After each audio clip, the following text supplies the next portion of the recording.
It's the ReReviewView.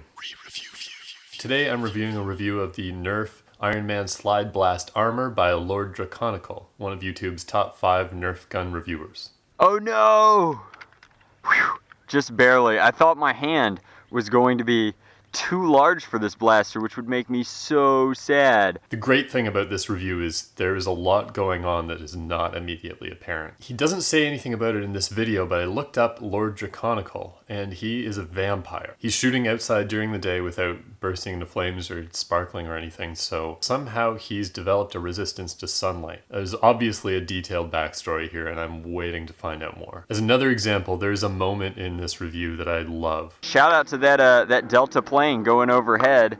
Really appreciate that. At first it kind of just seems like a moment of extreme entitlement, but I've watched this a few times and I'm starting to think that there's more to it than that. We'll have to wait for a spin-off, but this is my theory. Years ago, a wide-eyed young boy has his chance at a Nerf gun battle championship title snatched away ruthlessly by LordDraconical. Devastated, he hatches an old boy-like plan for a fitting revenge. For years, he studies.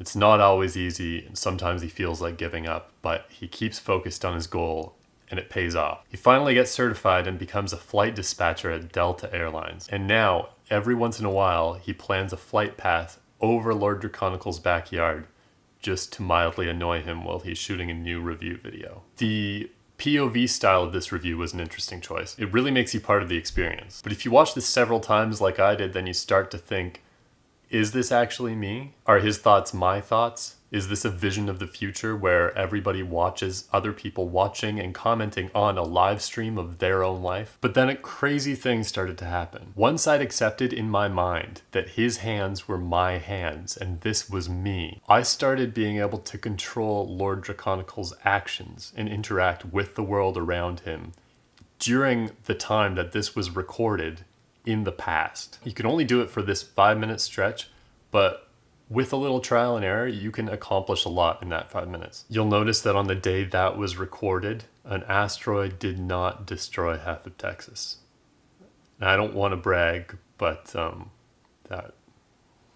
if you do this too many times though, and you change too many things, you start to get a nosebleed, just stop because you will have an embolism. It's 1,060 thumbs up, so this vampire knows what he's talking about. Watch my last 2 reviews here. If you liked this, you can validate my existence by clicking the thumbs up button. If you live in Austin, I don't want to, but keep in mind that you do owe me your life, so